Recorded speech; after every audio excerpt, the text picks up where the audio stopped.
Дядо Видю. Тъй си го спомням. Приведен, седнал по турски в левия ъгъл до прозореца на Хаджидончовата кръчма, мъничък, сухичък, с остро носле, което непрекъснато и безпричинно подсмърква. Голямата от червено сукно канджа опасала коляното му, опъва скуката си сив от карнобатска вълна шаек и тънките му пръсти сръчно приплитат няколко реда черни като пиявици гайтани.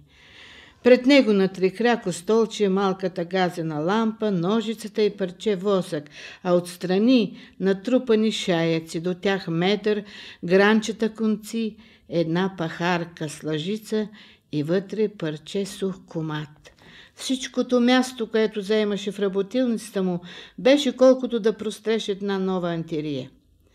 През лятото дядо Види се стоеше в село, където имаше 2-3 нивици, а щом се заесенеше, пристигаше с шарената турбичка на рамо и една бяла лескова тояшка в ръка, цял побелял, тих и кротък, като светец. Влезе в кръчмата, почисти си, помете ъгъла на одъра, окачи турбичката на стената, постеле малкото парцалено чердже и почва работа.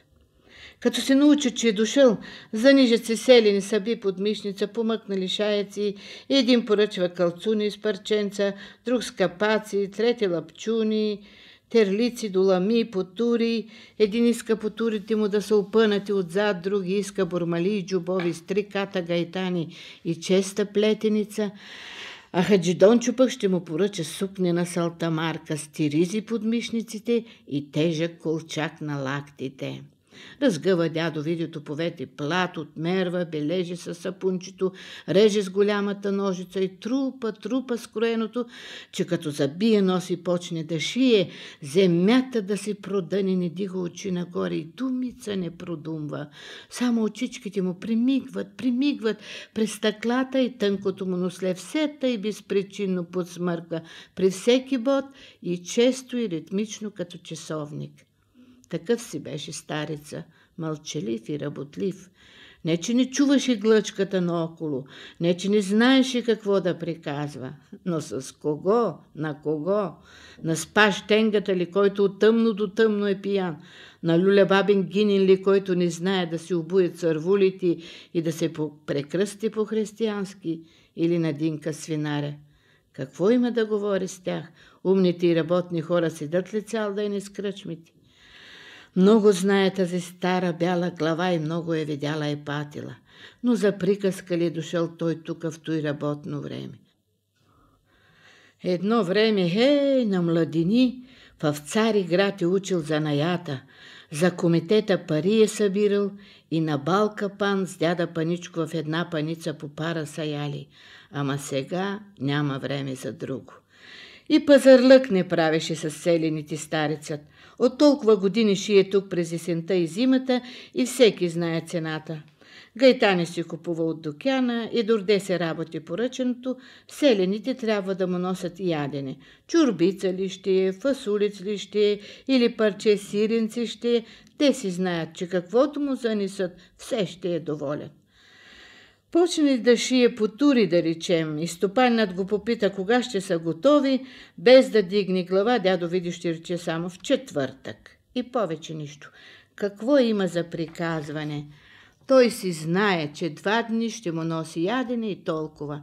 А че някой го е забравил и го оставил без храна, нито се сърди, нито нищо. Стане на пладне, надроби се сухото коматче хляб, останало от предния ден, посоли го с сол, полее го с топла водица от чайника, насърба се и сяда пак веднага.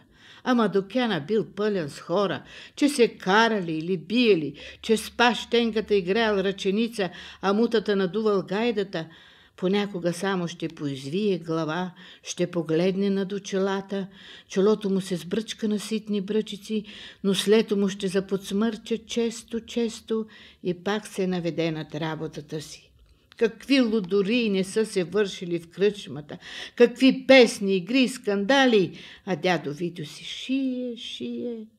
Късно вечерта, кога вече премалее от умора, както се стои седнал по турски, ще прибере инструментите, ще откачи канджата, ще пресегне да вземе едно топче шаяк да го сложи за подглавка, ще претегли проскубания кожух върху си, ще духне ламбата и ще легне свит на купчинка. Като го види тъй с пащенката, ще смушка Хаджи Дончо и ще му рече: ей, Хаджи, виж, дядо Видю пак подкваси млякото. И наистина тъй свит и мъничък, подгънал кожуха около себе си, той по-скоро приличаше на голяма тенджура с мляко за квасене, отколкото на спящ човек. От селото му рядко идваха да го навестят. От време на време само куция му син Ненко ще дойде с магарето да му донесе дрехи за приобличане и една прясна пита хляб и ще си замини.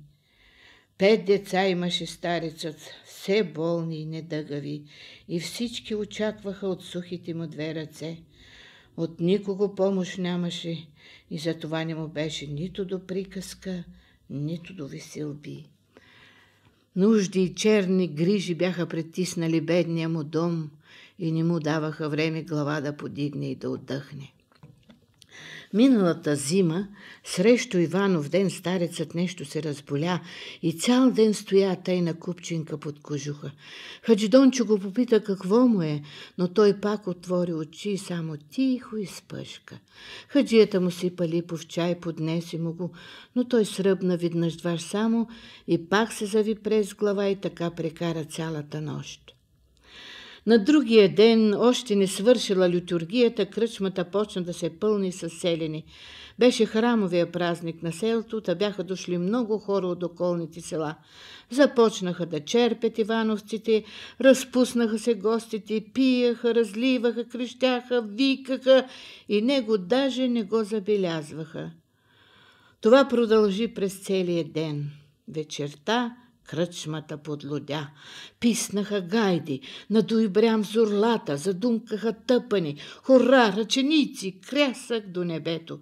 Спас щенгата качен на една маса, играеше кючек, а Динко свинарят с извадена над потурите риза и пробита кошница на главата, се кълчеше насреща му отдолу.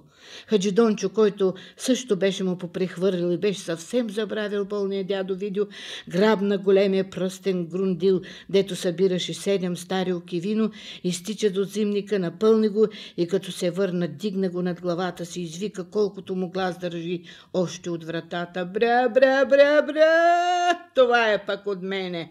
Подаде го на първия стоящ до него селянин, извади от пояса си седефения левровер и почна пат, задупчи тавана. Бра, подхвана веселата дружина. Едни почнаха да скачат, други се затупаха кълпаците в земята, трети почнаха да пеят, а Спащенката, легнал на масата, почна да рита от възторг. Гайдите писнаха на хоро, 10 души се хванаха за раменете и започнаха честата. Всички ще играем, изрева голямото гърло на Руси Габаря. Хайде! И като разкъса хорото, хвана се на пояс и поведе прата.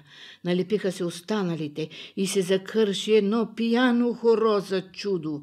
Рошев, разгърден и потънал в пот, грамадния Габар мяташе шарен пош и подвикваше от време на време: и цуцуха сега! И сякаш не опирал пода. Като мина края ъгъла, дето работеше дядо Видю и забеляза купчинката, се провикна: дядка, майсторе, ставай да изпратим Свети Ивана. Хайде, дядка, ставай да поиграем. И без да му мисли много, посегна, сграбчи го тъй, както си беше свит в кожуха, метна го на рамо и пак поведе хорото. Но вече то толкова много играчи се бяха наловили, че то се затегна и всяко изкачеше на място като луд. Крепено от огромната лапа, мъничкото тяло на дяда Видя подскачаше на рамото му и се друсаше безпомощно. По едно време кожуха се смъкна и сухата восъчна глава на старица увисна надолу.